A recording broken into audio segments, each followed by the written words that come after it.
Good evening. I am your host, Gerald Yorkshire, and I'd like to welcome you to another soul-stirring edition of Readings of the Philosophers.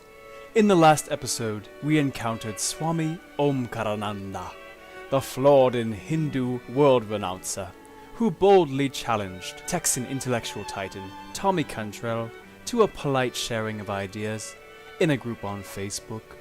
The invitation was graciously accepted by Cantrell. However, this odd couple's dainty tea party of minds soon turned into a battle so epic that not even Homer's Achilles would have dared to enter its fray. In tonight's episode, we conclude the philosophical conversation that blew countless minds, loads, and bowels on a lackadaisical August evening. But first, we begin with the reading of a short poem by Tommy Cantrell, a poetic opus that would rival anything by Byron, Shelley, or Keats. I mean, of course, the Ode to All Cocksuckers and Cave Whores, by a man none have called the Texan Walt Whitman. And now, Ode to All Cocksuckers and Cave Whores, by Tommy Cantrell. May the bleeding piles torment you, and corns adorn your feet, and may crabs as large as taxicabs sit round your snatching balls to eat. And when the whole wide world is against you, and you are a syphilitic wreck, may you slip and fall into your own asshole and break your fucking neck. Thank you. And now we resume the debate that changed the world in this second part of Swami vs. Tommy, a Facebook love story. Don't worry about what happened thus far in the debate. It isn't terribly important. And now, snapping into action, so mind-stirring that it would titillate even Sigmund Freud himself, we return to the intellectual fray with Swami Om, who greeted Tommy with the dainty politeness of a homely grandmother, saying, "Tommy, you Kentucky-born, Texas-raised fucktard. We can read, unlike you Texan motherfuckers. Up your game, bitch. Or you gonna write another poem for us, manly man? A Texan writing poetry? That's gay as fuck. Tommy's squealing like a pig right now. I'll let y'all know when he came back to play." After being momentarily taken aback by the sheer logical perfection of Swami's argument, Cantrell retorted, "Fuck you, Swami. Your rant about the education of Texas school children is weak and despicable. Academia is overrated. Just look at what it has done for you, Einstein. Probably started out okay as a Buckeye, and then along your drug-induced journey, you decide you want to hum, chant, kiss cobras, and feet. And you have topped it off watching people sleep in Florida for a fucking living. Lol. You'll go far, you fucking moron.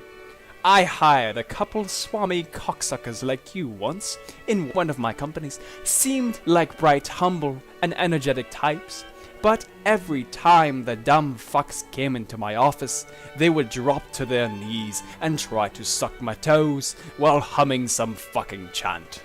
They turned out to be dumb cocksuckers just like you. They were like fucking sewer rats trying to gnaw on my Nikes." Swami went on to reply, "Is that all you got? Really? You're telling me that's all you got? Well, yee-haw. I'm feeling fucking underwhelmed and disappointed. Now I know how your wife feels. Sigh, sad emoticon." Cantrell whirled around with a flurry of words, saying, "Fuck you, Swami. Your profile pic says it all. Look at you, ya obese cocksucker, squatting on a pillow in your Hindu moo-moo with a lipstick smudge between your eyes while you're sucking the dick of some other standing Santa Claus-looking, probably boss Swami fag, wearing a bigger moo-moo. I bet this no-nut moo-moo wearing son of bitch embraced fucking wacko Hinduism to get out of military service. Capiche?" The Floridan Swami's mind was soon illuminated with divine inspiration, and a many-premised argument soon flew onto Facebook through his fast, flurrying fingers, which typed so fast they looked more like the wings of a hummingbird than human appendages. And I quote, "Oh, you dirty, shit-eating, cock-sucking, butt-fucking, penis-licking, ball-gargling, semen-drinking, dog-sodomizing, Nazi-loving, child-molesting, steer-humping, urine-smelling, horse-faced, sheep-fondling, toilet-kissing, feces-puking, dildo-shoving, snot-spitting, big-nosed bastard-screwing, fart-knocking, splooge-tasting, bear-blowing, head-swallowing, hand-jobbing, donkey-caressing, anal-plugging, midget-munching, douchebag, fucktarded, homo. Go make me a sandwich, bitch." Unshaken, Tommy answered, "Well, Swami Lardas, I'm sure that you wearing a muumuu with lipstick between your eyes and squatting on a pillow in the dick-sucking position, in front of another big fat fuck wearing a muumuu, and you locked onto his dick with a grateful glare, has some sort of wacko doctrinal significance. You fucking fat fuck, Swami cocksucker." Swami then offered a polite rebuttal to this photographic analysis by saying, "Baby fucking homos aren't welcome in Texas. Get the fuck out. I owned your geriatric ass all day. In this forum, you shall henceforth be known as Swami's dirty little slave bitch. Now I just know you're going to make me suffer through another one of your 4-paragraph long replies, Tommy. Just shut the fuck up. I ain't gonna read what you post anyways, cattle fucker." Tommy's words came just as quickly as Swami's, as he said, "Can you believe this ignorant lipstick and dress-wearing piece of shit that allows cows to defecate in his front room while he jacks off the porno on his big screen, slandering any other religious doctrine? This fat Cro-Magnon-looking motherfucker is a disgrace, even to his own claimed Hindu belief. I bet that boss Swami, that fat boy sucks off at their superstitious bell-ringing gatherings, would shackle this cocksucker and force-feed this pig ribeye for a week for such non-Hindu behavior. LOL." Swami Om was obviously impressed by Cantrell's philosophical flourish, for he promptly replied, "Wow, Tommy managed to put words together into one long-ass run-on sentence. That's really good for your age, Tommy. Aw, that deserves a cookie. Cookie, Tommy. Cookie. Yummy, yummy cookie. Want a cookie, Tommy? Yeah, you do. Whoa, old-timer, pace yourself so it don't mess up your dentures. When you're done, there's Legos in the kiddie room. Go play and leave us grown-ups to our discussions. Okay, sweetie? Cookies." Cantrell did not take kindly to this reply, which some interpreters saw as not entirely uncondescending. Addressing the kind Swami, he said, "You are a real mental giant, motherfucker. Your verbiage proves that, doesn't it? If you don't lie on your profile, fat boy, I haven't missed a thing. If it is fictitious, you still are a fat fucking coward that looks like a Cro-Magnon cave dweller. And I saw your fat ass squatting on a pillow, dressed in a muumuu, and sucking dicks. That is all the evidence I need to determine that a Buckeye has followed some yellow brick road of ignorance to some improbable Vedantic brain-fucked way of life. Can you hear me now, Einstein? Lol. Swami, you trying to pretend to be erudite with polysyllabic words? Ha ha ha! Fuck you, bitch. I'll beat you at that game too, all fucking day long. Any battle of wits with you ends up my monologue of your inadequacy. You too slow to keep it a dialogue. Tommy, You are truly an obvious, self-aggrandizing fool, and you could never beat me at anything worthwhile, you fat fucking coward.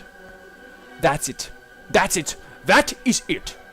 I think I will track down your fine administrator boss and have a quick chat with him that will send you on a permanent vacation. Then we'll see who's laughing now, you fat faggot lard-ass cobra-kissing motherfucker. Do you hear me? This real-life threat changed the tone of the debate forever. The kind Swami, unsure if the Texan was bluffing or really willing to fly all the way to Florida in order to render him unemployed, soon changed his approach. In his words, "Whoa, let's keep our trolling to Facebook. It's all in good fun. Don't do stupid shit like try to threaten jobs. Keep it to verbal attacks." However, Cantrell had worked himself up into such a philosophical fervor that he would not back down so easily. Exclaiming with the passion of Mahatma Gandhi, resisting the British for the sake of Indian independence, he cried out, "There ain't no rules, motherfucker! Fuck your job, and fuck you! You struck first blood, fat boy, without even a hello. Are you a fucking gopher? No life that you think you can insult me without provocation? What a fucking joke you are. You best find out who you pull your lame, manipulative shit on before you bite off more than you can chew, lard ass. If you can't outspend me, jack off, you best wake the fuck up. I don't need work, and I have total access to a private jet anytime I want, with all the time I need, and no obligations. Can you hear me now, motherfucker? It ain't personal, cocksucker. It is fact." Drawing on his keen knowledge of human psychology, Swami lowered his weapons, which had only just recently been blazing at maximum force, raising the meditative calm he had cultivated through hours of yoga.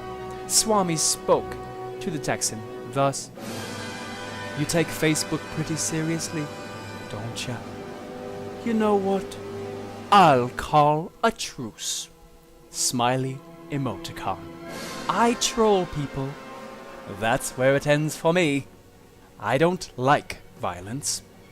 It's just Facebook fun. Some people can't take it.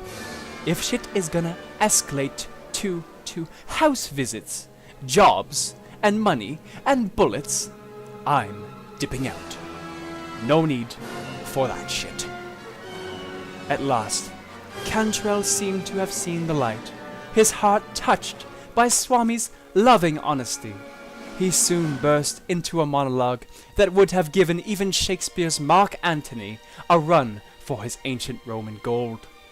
We close tonight's episode with these touching words from a philosopher whose razor-sharp fangs turned out to be hiding a heart of gold. In the words of Cantrell himself, "I have been wishing happy birthdays daily to over 3,800 friends, and have given vast business and life experiences away for what I feel the betterment of those who choose to read what I write. I like giving because unbridled taking for a decade or so has enabled me to be a giver for the last 24 years of retirement. My wife and I have literally filled a warehouse with goods, clothes, and food for the less fortunate here in Texas and other parts of the world since my retirement. A friend of mine in Virginia, who was a 2009 Pulitzer nominee, has invited me to his mountaintop home numerous times to walk me through the writing of my book of truly colorful and very exciting experiences. And that endeavor is the only unaccomplished gnawing I have within me. Otherwise, I am a purely fun seeker. Truce acknowledged and accepted. amor vincit omnia smiley-faced emoticon. Thus ends the monumental Facebook debate of Tommy vs. Swami, and so it was that a battle that could have ended in bloodshed and private jet rides to Florida ended instead in friendship. If anything, this debate is a touching reminder to children everywhere that bullying is a good thing and fighting makes friends. I'm Gerald Yorkshire, and this has been another edition of Readings of the Philosophers.